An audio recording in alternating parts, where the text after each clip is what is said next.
izin mau bertanya, bagaimana hukumnya jika seseorang ayah lupa akan tanggung jawabnya dan tidak pernah memberi nafkah kepada sang anak, namun ketika kita meminta pasti terjadi pertengkaran. Baiknya gimana ya Ustazah? Apa kita tetap meminta saja? Itu berarti kita mengingatkan juga akan tanggung jawabnya, atau kita diem dan biarkan saja karena menghindari pertengkaran? Kalau kamu punya orang tua, dia nggak lupa sih, dia lalai. Lupa tuh, saya kira lupa itu kan kayak yang lupa naruh kunci di mana gitu. Selama ini yang saya rasa itu ayah yang tidak menafkahi anaknya bukan karena lupa gitu ya. Nggak yang iya bulan ini ayah belum ngasih loh, oh iya ayah lupa kalau ayah punya anak, kan nggak gitu ceritanya gitu ya.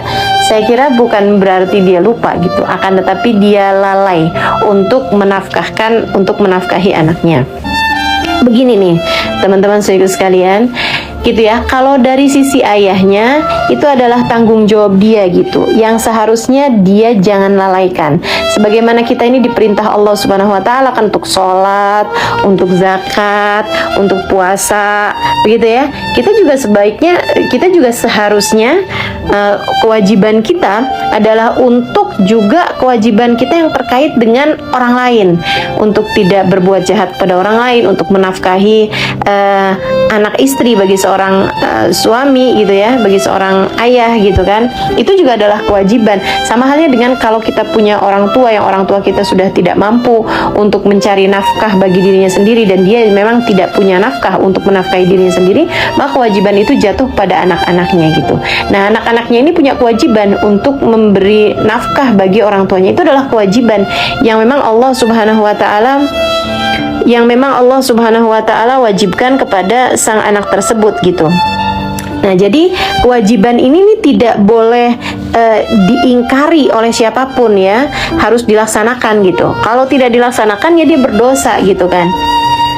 Dan urusan kayak yang, waduh saya nggak mampu nih untuk menafkahi anak saya, karena jangankan menafkahi anak saya, menafkahi keadaan saya aja ini udah susah nih, menafkahi anak saya yang sekarang aja ini udah susah, gimana dengan menafkahi anak saya dari pernikahan saya yang sebelumnya.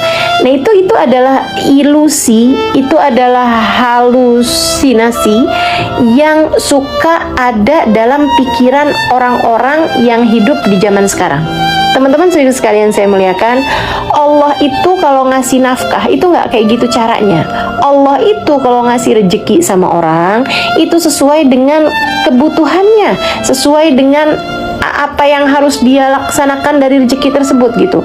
Kamu nggak usah takut memberi nafkah kepada siapapun. Kamu nggak usah takut mengeluarkan harta untuk mengurangi beban kehidupan orang lain.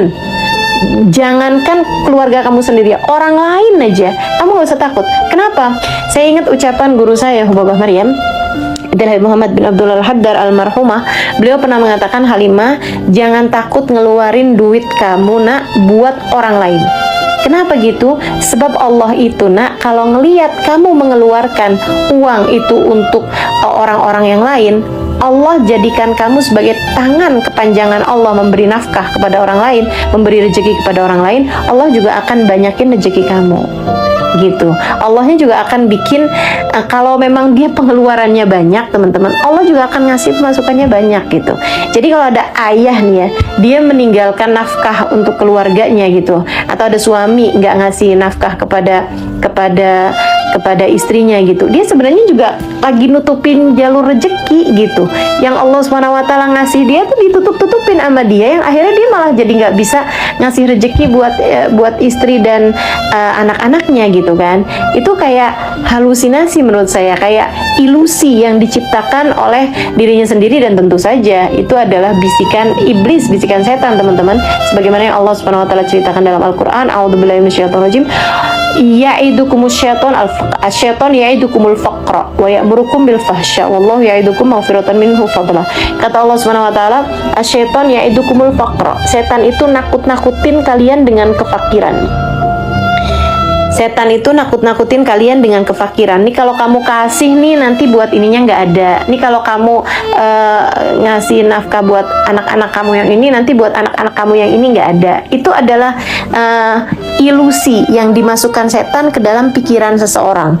Kata Allah Subhanahu wa taala, syaitan ya'idukumul faqra wa ya'murukumul fahsya, dan dia memerintahkan orang dengan keburukan-keburukan. Udah nggak usah kasih anak-anak kamu nafkah, udah kamu tengkarin aja anak-anak kamu, udah kamu jahatin aja mereka, dan lain sebagainya gitu ya. Itu adalah niatnya setan gitu kepada manusia gitu.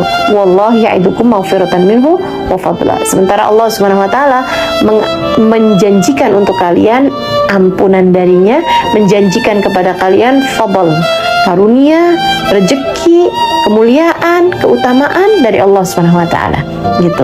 Jadi buat ayahnya nih, kamu dengan melalaikan nafkah buat keluargamu, kamu sama saja dengan kamu menutupi jalur rezeki yang Allah Subhanahu wa taala sebenarnya bisa berikan kepadamu dari arah yang bahkan tidak kamu sangka-sangka gitu. Kamu sedang merugikan diri kamu sendiri selain dari kamu merugikan anak-anak kamu dalam hal ini. Apalagi kalau kamu punya anak-anaknya yang masih kecil-kecil sehingga mereka tidak memiliki aliran rezeki kecuali lewat dirimu gitu kan.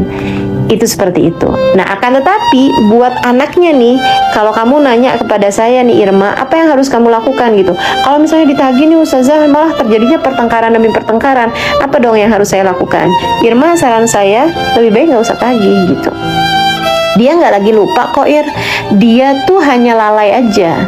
Dia lalai, ya udah gitu. Daripada kamu tengkar, daripada kamu berantem karena ngingetin terus urusan nafkah dari ayah kamu itu, lebih baik kamu sibuk memperbaiki hubungan antara kamu dengan Allah Subhanahu wa taala sebagai sang pemberi rezeki gitu. Kamu hiduplah menjadi hamba Allah Subhanahu wa taala yang solehah, dan juga kamu ajarkan saudara-saudara kamu untuk melakukan hal yang sama juga gitu. Allah janji kok, man yattaqillah yaj'al lahu makhraja wa yarzuqhu min haitsu la yahtasib. Siapa yang bertakwa kepada Allah Subhanahu wa taala, maka Allah akan selalu memberikan jalan keluar atas setiap permasalahannya, dan akan memberi nafkah, akan memberi rezeki dari arah yang tidak dia sangka-sangka. Nah, jadinya lebih baik kamu nyari rezeki dari Allah Subhanahu wa taala aja, daripada udahlah kamu minta, dikasihnya juga belum tentu sama bapak kamu, habis itu yang ada juga pertengkaran, kan nggak enak gitu, nggak enak hatinya. Ya udah, lebih baik udah bismillah, minta sama Allah Subhanahu wa taala aja dengan menjadi hambanya yang soleha. Bahkan kalau kamu kuat hati, minta sama Allah aja nggak usah gitu kan, urusan rezeki gitu.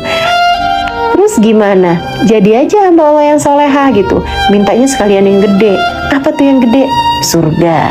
Mintanya sekalian yang gede. Apa tuh yang gede? Cinta kepada Allah, cinta kepada Rasulullah gitu. Cinta kepada hamba-hambanya yang soleh-soleha, cinta kepada para wali-walinya Allah gitu kan. Ilmu yang manfaat, kenikmatan di saat sholat gitu. Hal-hal besar-besar aku minta pada Allah Subhanahu wa taala. Nanti urusan rezeki mah ikut tenang aja. Urusan rezeki mah Allah nggak bakalan lupa. Masa gajah aja nggak pernah sujud Allah bikin gemuk-gemuk? Teman-teman, masa kamu khawatir kamu udah jelas sujudnya misalnya, kamu jelas taatnya sama Allah Subhanahu wa taala, masa Allah mau lupa? Nggak akan, Allah nggak akan lupa kepadamu ya. Jadi tenang aja. Udah, Allah Subhanahu wa taala insya Allah yang akan memberikan kepadamu rizki dari arah-arah yang tidak disangka-sangka gitu. Bahkan kitanya nggak pakai menghina-hina diri dengan meminta-minta kepada orang lain. Kalau kita mintanya sama Allah, kitanya jadi mulia. Insya Allah seperti itu ya.